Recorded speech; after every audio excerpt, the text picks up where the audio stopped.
तो दो तीन चीजें समझती है। वेरिएबल्स समझते हैं, तो मैं बार बार अभी अब शब्द आएंगे। वेरिएबल्स,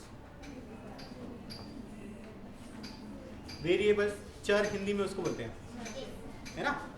जैसे हम किसी डेटा सेट के बारे में बात करेंगे, अब यहाँ पर दो से ज़्यादा होंगे तो हम एक्स और वाई वेरिएबल की बात करेंगे, ठीक है। जनरली ये टॉपिक जो पढ़ रहे हैं हम लोग क्या है, कोरिलेशन। तो कोरिलेशन का मतलब दो वेरिएबल्स के बीच में संबंध पता लगाना कि वो एक दूसरे के साथ एसोसिएटेड है या नहीं। तो उसके लिए एक से ज़्यादा ही चाहिए। किसी को अगर किसी से कंपेयर करना है एक दूसरे से एसोसिएटेड है या नहीं, तो ये बताने के लिए कम से कम वेरिएबल्स मिनिमम दो तो होने चाहिए, है ना। तो एक दो एग्जाम्पल भी हमने डिस्कस किए थे इससे पहले, जैसे हीमोग्लोबिन का। तो हीमोग्लोबिन जो है वो किसके ऊपर डिपेंड करता है, एक सपोज एग्जाम्पल कंसिडर करो, आयरन के ऊपर डिपेंड करता है। तो हीमोग्लोबिन एक वेरिएबल हो गया और आयरन क्या हो गया, दूसरा वेरिएबल हो गया। तो हम यहाँ पर बात करेंगे दो या दो से ज्यादा वेरिएबल्स की, ठीक है, कि वो आपस में एक दूसरे के साथ उनका संबंध है या नहीं, ये पता लगाने की जो प्रोसेस है उसी को हम क्या बोलते हैं, कोरिलेशन, ठीक है। इसी के साथ मैंने एक दूसरा शब्द और पढ़ाया था आपको, रिग्रेशन, है ना। तो हमने ये पता लगा लिया कि ये जो दो वेरिएबल्स हैं एक्स और वाई, वो एक दूसरे से क्या है, संबंधित है।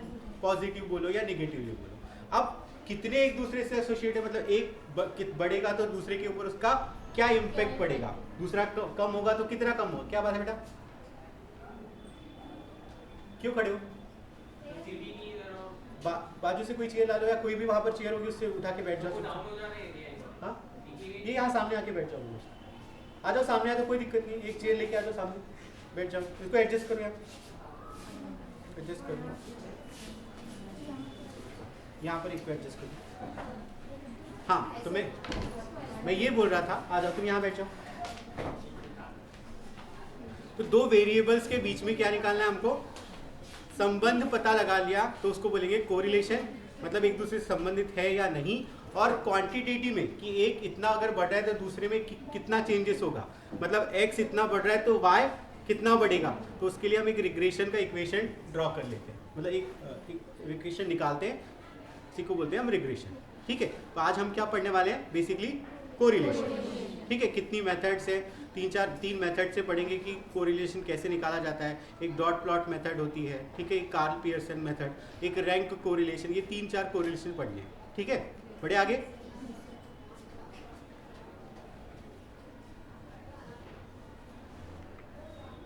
ठीक है। अब इसको किसने दिया था, according to Simpson and Koffka, correlation is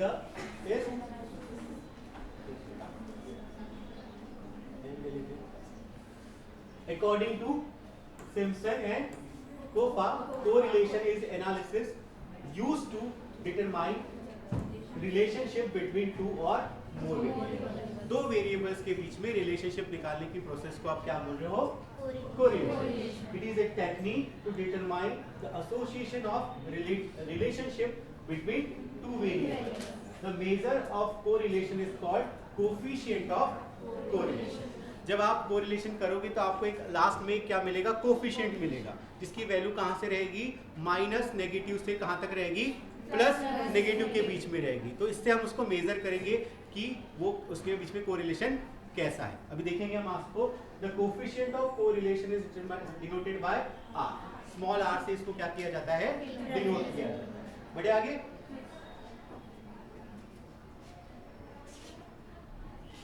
क्या है कुछ बेसिक एग्जांपल समझो relationship between height and weight of person, relationship between haemoglobin and RBC number, relationship between age of wife and husband, relationship between size of ovary and number of ovum. ये सब biology के या non biological example है किसके, दो variables के, जिनके बीच में हम कोरिलेशन की स्टडी कर सकते हैं। नेक्स्ट, क्या है सिग्निफिकेंस इसका, correlation are used to determine the relationship between two or more variables. It reduce the range of uncertainty.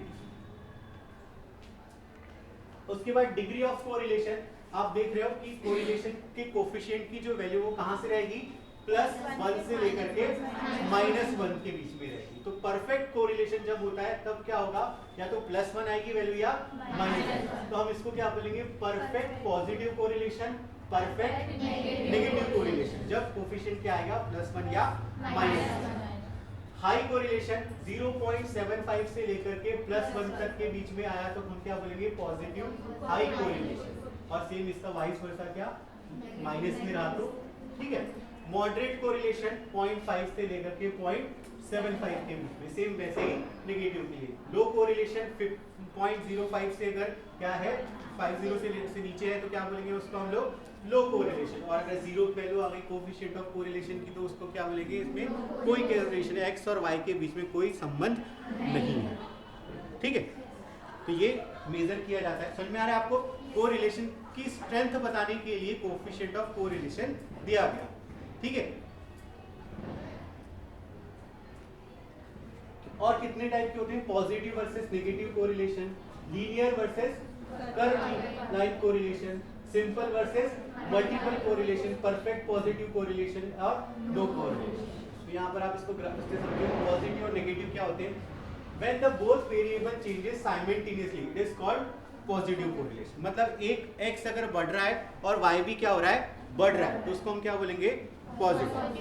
x अगर घट रहा है और y भी घट रहा है तो उसको हम क्या बोलेंगे पॉजिटिव, है ना, क्योंकि वो दोनों एक साथ बढ़ते हैं या दोनों एक साथ घटते हैं तो दोनों को हम क्या बोलेंगे पॉजिटिव बोलेंगे। लेकिन अगर एक वेरिएबल बढ़ रहा है और दूसरा वेरिएबल घट रहा है तो उसको हम क्या बोलेंगे नेगेटिव कोरिलेशन। ठीक है, this change may either increase in order or decrease in order. It is also called direct correlation. In the case of negative correlation, only one variable increases while other is decreasing. मतलब जब negative होगा तब एक बढ़ेगा और दूसरा घटेगा, positive में दोनों बढ़ेंगे और दोनों घटेंगे। ठीक है, जब पॉजिटिव कोरिलेशन होगा तो ग्राफ कैसा मिलेगा इस तरीके का। ठीक है, जब नेगेटिव कोरिलेशन होगा तो ग्राफ कैसे मिलेगा इस तरीके से, और जब कोई कोरिलेशन नहीं होगा तो कैसे मिलेगा स्ट्रेट लाइन। बढ़े आगे, ये थोड़ा सा फास्ट में इसलिए पढ़ा रहा हूं क्योंकि एक क्लास हमारी ऑलरेडी इसके ऊपर हो चुकी है। ठीक है, linear versus curve linear correlation. In the correlation the ratio of changes of both variable is uniform. मतलब अगर x 0.5 है तो y भी उसी रेशो में 0.5 के रेशो में ही अगर बढ़ेगा तब उस तरीके से आपको क्या लाइन मिलेगी लीनियर लाइन मिलेगी। लेकिन जब x और y के बीच में कोई परफेक्ट ऐसा कोई रेशो नहीं है, समझ पा रहे हो कि इतना बढ़ने के बाद इसके ये y जो है वो इतना बढ़ रहा है, कोई ऐसा मेजरमेंट ही नहीं है, तब आपको जो स्ट्रेट लाइन है उसकी जगह पे क्या लाइन मिलेगी curve. If the graph is plotted on a graph paper of ratio and graph is obtained in a straight line, this is called linear correlation. If the graph plotted of ratio of changes in curve, if this curve, then it is called curve linear correlation. ठीक है, देखो इसको graph से समझ में आ जाएगा। इस तरीके के अगर ग्राफ मिल रहे हैं तो क्या मिलेंगे, इसको क्या बोलेंगे हम लोग लीनियर। और इस तरीके का ग्राफ अगर मिलेगा आपको तो ये बेल शेप या एस शेप इसे प्लॉट तो आपको क्या बोलेंगे इसको हम लोग। ठीक है, सिंपल वर्सेस मल्टीपल कोरिलेशन। जब हम दो वेरिएबल्स के बीच में स्टडी करेंगे तो उसको हम क्या बोलेंगे सिंपल कोरिलेशन। लेकिन जब दो वेरिएबल से ज्यादा अगर वेरिएबल्स अगर इंक्लूड हो जाएंगे तो उसको हम क्या बोलेंगे मल्टीपल कोरिलेशन। जैसे हमने एक एग्जांपल लिया किसका, हीमोग्लोबिन का। हीमोग्लोबिन को किससे काउंट कर रहे हैं हम लोग, आयरन से। लेकिन हीमोग्लोबिन काउंट के ऊपर इफेक्ट देख रहे हैं हम लोग किसका, आयरन का भी देख रहे हैं, विटामिन B12 का भी देख रहे हैं, न्यूट्रिशन का भी देख रहे हैं। तो ये बहुत सारे पैरामीटर हो गए। मतलब एक क्या है हमारा आपका y क्या हुआ आपका हीमोग्लोबिन, और यहाँ पर जो दूसरे वेरिएबल है x1, x2, x3 ये सारे वेरिएबल्स को तो इस तरीके के कोरिलेशन को क्या बोलोगे मल्टीपल कोरिलेशन। जनरली जो वेरिएबल्स होते हैं उनको दो कैटेगरी में डिवाइड कर देते हैं। कौन से डिपेंडेंट और इंडिपेंडेंट। एक लीनियर लाइन का इक्वेशन पता है आप लोग को, उस दिन भी बताया था मैंने आपको। जैसे जब हम कोई भी ग्राफ प्लॉट करते हैं ना ऐसे, और ऐसे लीनियर लाइन मिलती है तो मैथमेटिक्स में लीनियर लाइन के लिए एक इक्वेशन था इसको बोलते हैं y = mx प्लस, ये सुना है, सरल रेखा का समीकरण हिंदी बोलते हैं। y is equal to mx plus b। अब ये वेरिएबल हमारा y और x, मैंने उस दिन भी बोला पूछा था आपसे कि इसमें से डिपेंडेंट वेरिएबल कौन सा होगा और इंडिपेंडेंट वेरिएबल कौन सा होगा, बताओ। y क्या होगा और x क्या होगा। मैं पूछता हूँ किसी से, ठीक है, ऐसे भी सब कंफ्यूज हो जाएंगे। ठीक है, बता बेटा लोग। नहीं आप नहीं, लास्ट बिसेल y क्या है और x क्या है, सीधी सी बात है ना। आप देखो y की वैल्यू किसके ऊपर डिपेंड कर रही है, तो हमारे लिए जो इंडिपेंडेंट वेरिएबल कौन सा होगा, समझ पा रहे हो। सपोज इसको कंसीडर करो, क्या है ये हमारा, ये क्या है हमारा haemoglobin, y is equal to क्या हो गया हीमोग्लोबिन, और ये x क्या हो गया हमारा आयरन। तो यहाँ पर आयरन क्या हुआ इंडिपेंडेंट वेरिएबल, और उसके ऊपर डिपेंड क्या हो रहा है हीमोग्लोबिन। हीमोग्लोबिन का जो काउंट है वो किसके ऊपर डिपेंड कर रहा है, आयरन के ऊपर। तो ये हमारा x क्या हुआ इंडिपेंडेंट, और ये यहाँ पर कंसीडर कर लें कि वो क्या है आयरन है। लेकिन सपोज कि आप जानते हो कि हीमोग्लोबिन सिर्फ आयरन के ऊपर डिपेंड करेगा क्या, नहीं, यहाँ पर लिखा है मैंने haemoglobin content, vitamin B12, RBC के नंबर। तो यहाँ पर हम इसको लिख सकते हैं x1 x2 x3, ये हो गया आयरन हो गया, x2 क्या हो गया हमारा विटामिन B12 हो गया, x3 क्या हो गया आरबीसी हो गया। तो जब आप सिर्फ दो वेरिएबल के बीच में अगर स्टडी कर रहे हैं तो इसको हम क्या, हमने क्या नाम दे दिया, सिंपल कोरिलेशन। और जब आप एक से ज्यादा मतलब हीमोग्लोबिन कंटेंट को हम आयरन, विटामिन B12 और आरबीसी इनके ऊपर सब करें तो उसको हम क्या बोलेंगे, मल्टीपल कोरिलेशन। ठीक है, बढ़े आगे।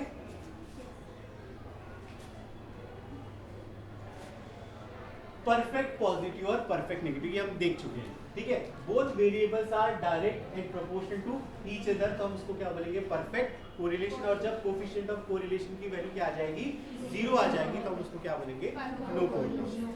ठीक है, देख लो ग्राफ कैसे बनेंगे इनके, ग्राफ नहीं लिखे, चलो सीधे आ जाओ किसके ऊपर, मेथड्स ऑफ स्टडीइंग कोरिलेशन। तो 3 मेथड पढ़ाने वाला हूं मैं आपको, scattered diagram, Karl Pearson coefficient of correlation और रैंक कोरिलेशन, या इसी को बोलते हैं हम लोग स्पीयरमैन्स रैंक कोरिलेशन। ठीक है, पहले कौन सा plot, scattered diagram. Scattered diagram क्या होता है, ये आप लोग हमेशा से बनाते आए हो। क्या आपने एक ग्राफ खींचा, एक एक्सिस पे क्या x और एक पे y, आपके पास एक वैल्यू क्या होगी, आपका जो कौन सा वाला वैल्यू, एक वैल्यू आपके पास x की वैल्यू आपके पास सारी प्रेजेंट है, आपको क्या निकालना है y। तो आपने देखा, सपोज कंसीडर करो कौन सा एग्जांपल ले लो, कोई भी ले लो, इधर वही सिंपल लेके चलते हैं हम, क्या आयरन कंटेंट, x पे क्या ले लिया हमने आयरन, कि किसी पर्सन का आयरन इधर मेजर कर रहे हो आप मिलीग्राम में, ठीक है, उसका हीमोग्लोबिन काउंट देख रहे हो इधर, ठीक है, और बीच में क्या बनाते जा रहे हो, इसका आयरन कंटेंट इतना है तो हीमोग्लोबिन इतना है, आयरन कंटेंट इतना है तो हीमोग्लोबिन इतना है, आयरन कंटेंट इतना है तो हीमोग्लोबिन इतना है, ये 3% का ले लिया। और ऐसे हम क्या करते जा रहे हैं डॉट, ये अब लाइन सीधी बने या ना बने, इसको आपने इस तरीके का ग्राफ बन गया, और उसको आपने x और y वेरिएबल्स को किस पे कर दिया, सिंपल ग्राफ पेपर के पे क्या कर दिया, प्लॉट कर दिया। और प्लॉट करने के बाद आप देख रहे हो कि लाइन किस तरीके की बन रही है, और लाइन के पैटर्न के बेसिस पे आप क्या बताओगे कि किस तरीके का कोरिलेशन है। तो उस मेथड को आप क्या बोलेंगे, स्कैटर्ड डायग्राम। देखो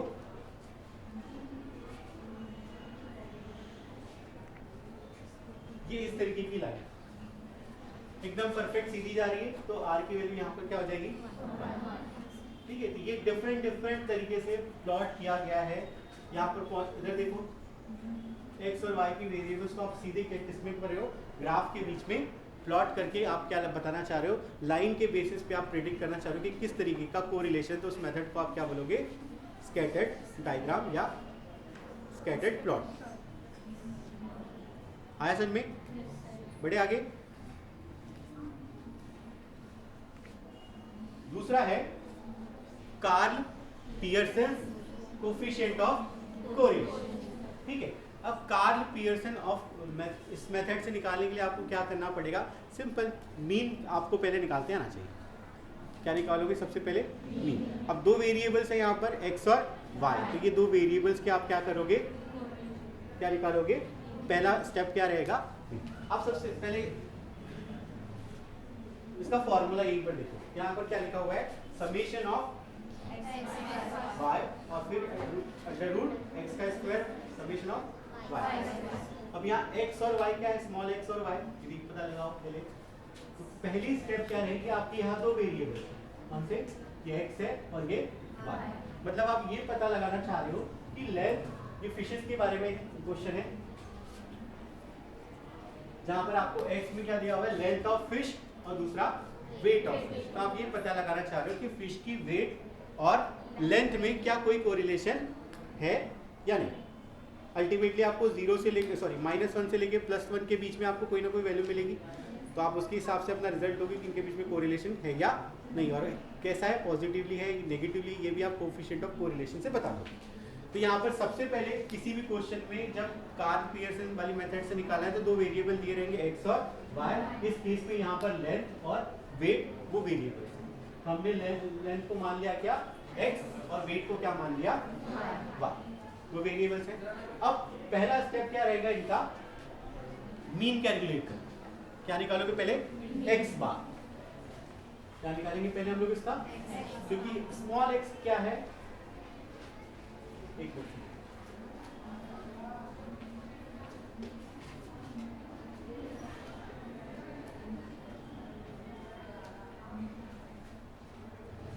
देखो ये है स्मॉल x, ठीक है, इससे कंफ्यूज मत होना। इसका फॉर्मूला क्या है? Small r equal to summation of small x small y under root small x का स्क्वायर और तो ये स्मॉल x कैसे निकला है? स्मॉल x की वैल्यू क्या है?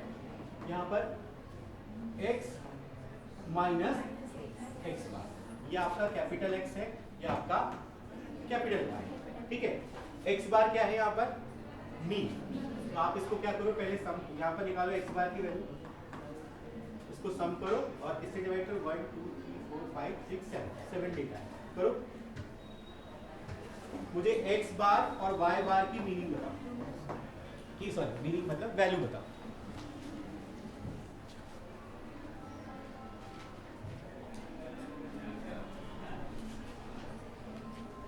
करो, आप बैठ बैठे कर सकते हो, ये गुड।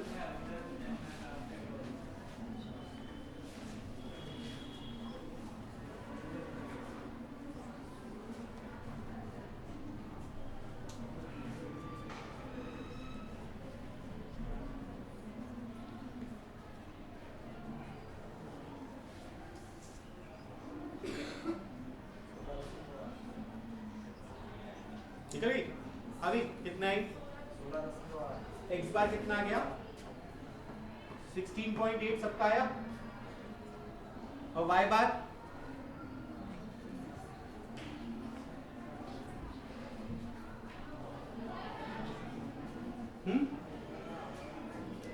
y बार की वैल्यू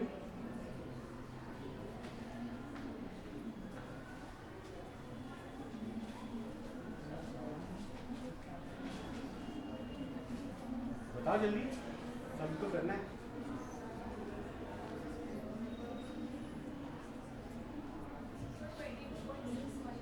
$22.65।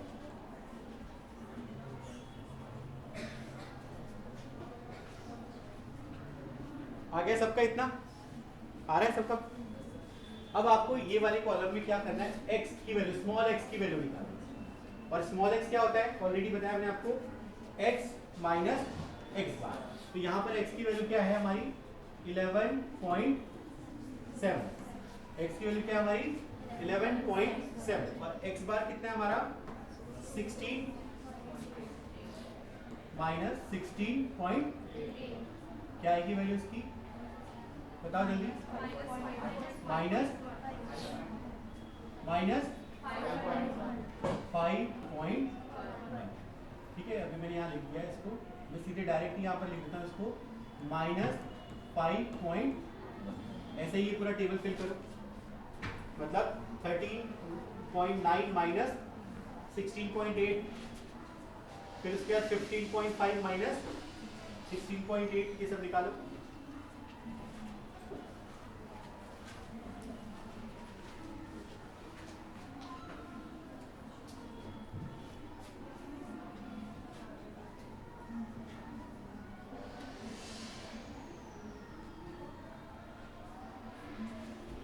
क्या आप लोग को दिख रहा है ना कि जूम करो उसको?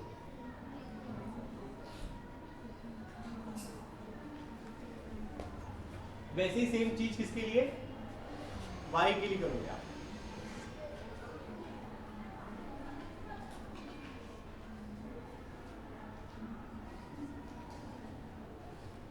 करो जल्दी करो।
हो गया?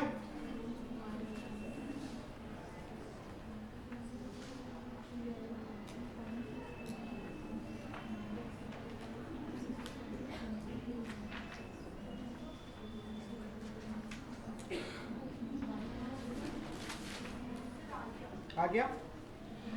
पूरा फाइनल आंसर आ गया? x और y की वैल्यू आ गई। क्या आई?